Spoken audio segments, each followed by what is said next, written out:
नमस्कार, मैं हूं निकिता और आप देख रहे हैं सत्यहिंदी.com। चलिए एक नजर डालते हैं अब तक की सुर्खियों पर। भारत जोड़ो यात्रा का आज 106वां दिन है और अब कांग्रेस की यह पदयात्रा हरियाणा में पहुंच चुकी है। आज 22 दिसंबर गुरुवार को यात्रा एचपी गैस ग्रामीण से शुरू की गई, जो कि शाम के समय अंबेडकर चौक पर जाकर रुकेगी।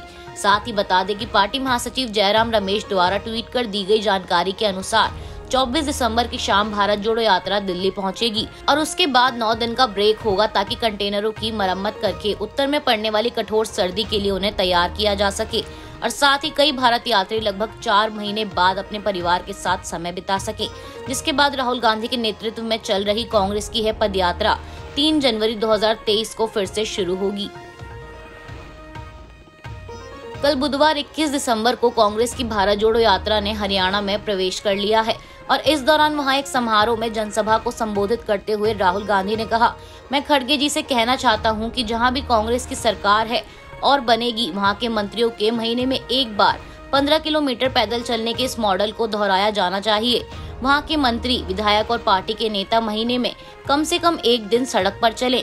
नेताओं को धक्के खाने चाहिए, गिरना चाहिए, घुटने छिलने चाहिए ताकि वह आम लोगों के दर्द को समझ सकें। राहुल ने आगे कहा कि अन्य नेता घंटे भर भाषण देते हैं, हम 15 मिनट बोलते हैं। हम यात्रा के दौरान लंबे भाषण नहीं देते।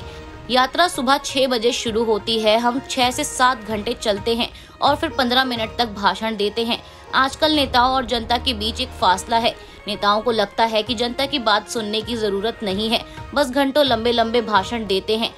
हमारी यात्रा इसे बदलने की कोशिश कर रही है। हम 7-8 घंटे पैदल चलते हैं और सभी नेता किसान, मजदूर, नौजवान और छोटे दुकानदारों की बात सुनते हैं। बीजेपी आईटी सेल के प्रमुख अमित मालविया द्वारा कांग्रेस नेता राहुल गांधी को लेकर की गई टिप्पणी पर पार्टी ने मालविया पर पलटवार करते हुए उन पर लोगों के समक्ष झूठ बोलने का आरोप लगाया है। दरअसल अमित मालविया ने बुधवार को ट्विटर पर एक वीडियो शेयर कर उसके साथ लिखा था कि राहुल गांधी के जूते का लेस बांधने के लिए पूर्व केंद्रीय मंत्री भंवर जितेंद्र सिंह घुटने के बल बैठ गए। दम से भरा यह नेता अपना काम खुद करने की बजाय उसकी पीठ थपथपाता नजर आ रहा है। इसी पर ही पार्टी की बात कर रहे थे खड़गे जी। कांग्रेस में पिद्दियों की कमी नहीं है। वहीं अब मालविया के इस ट्वीट पर पलटवार करते हुए कांग्रेस प्रवक्ता सुप्रिया श्रीनेत ने एक जूते की फोटो शेयर करते हुए ट्वीट कर लिखा कि अमित मालविया, यह है राहुल गांधी जी के जूते का फोटो जिसमें लेसेस ही नहीं है।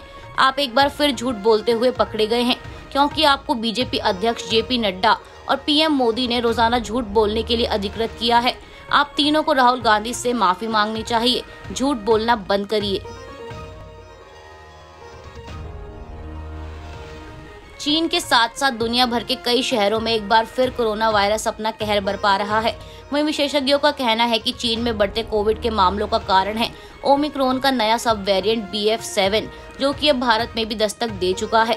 बता दें, भारत में ओमिक्रॉन के नए सब वेरिएंट BF7 के अब तक 4 मामले सामने आए हैं, जिसे ध्यान में रखते हुए भारत सरकार भी अलर्ट मोड में आ गई है और लोगों से एहतियात बरतने और कोविड गाइडलाइंस का पालन सही तरीके से करने को कहा गया है। इसी बीच खबर है कि बुधवार को राजधानी दिल्ली में कोविड की वजह से एक मरीज की मौत हो गई और दिल्ली में लंबे समय के बाद कोविड की वजह से किसी की मौत हुई है, जिसके चलते दिल्ली सरकार भी अलर्ट हो गई है। और आज गुरुवार को दिल्ली के मुख्यमंत्री अरविंद केजरीवाल ने एक इमरजेंसी मीटिंग बुलाई है। अधिकारियों द्वारा दी गई जानकारी के अनुसार यह मीटिंग सचिवालय में की जाएगी और साथ ही बताया गया है कि दिल्ली सरकार कोविड-19 की स्थिति पर नजर रख रही है। मुख्यमंत्री ने स्वास्थ्य विभाग को नमूनों का जीनोम सीक्वेंसिंग सुनिश्चित करने और किसी भी स्थिति से निपटने के लिए आवश्यक अन्य कदम उठाने का निर्देश दिया है।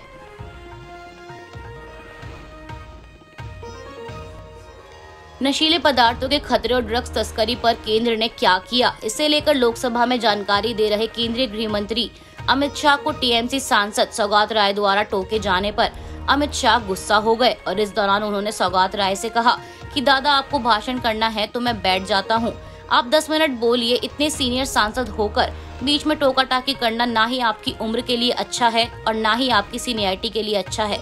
मैं बैठ जाता हूँ, आप 10 मिनट भाषण करिए। हर बार ऐसे नहीं करना चाहिए, विषय की गंभीरता को समझना चाहिए।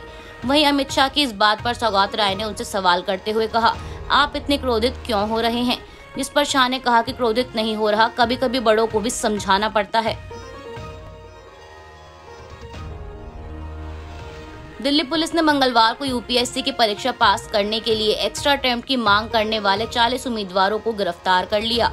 पुलिस के अनुसार 60 से 70 उम्मीदवारों का एक समूह शाम 7 बजे ओल्ड राजेंद्र नगर इलाके के बड़ा बाजार में बैनर और पोस्टर के साथ इकट्ठा हुआ था और वहां सरकार के खिलाफ प्रदर्शन करते हुए कोरोना महामारी का हवाला देते हुए परीक्षा पास करने के लिए एक और मौका देने की मांग कर रहे थे। धरना प्रदर्शन कर रहे अभ्यर्थी कोरोना वायरस महामारी के कारण साल 2020 और 21 में यूपीएससी की परीक्षा में नहीं बैठ पाए थे। हालांकि अभ्यर्थियों के समूह द्वारा विरोध प्रदर्शन की अनुमति के लिए आवेदन किया गया था, लेकिन उनका आवेदन खारिज कर दिया गया। पुलिस का कहना है कि मामले की जानकारी मिलने पर प्रदर्शनकारियों को वहां से हटने के लिए घोषणा की गई, लेकिन वे आक्रामक हो गए और नारे लगाने लगे और उन्हें समझाने के बार बार प्रयासों के बावजूद वे डटे रहे। उन्होंने गद्दे की भी व्यवस्था की और मीडिया की मौजूदगी में धरना शुरू कर दिया।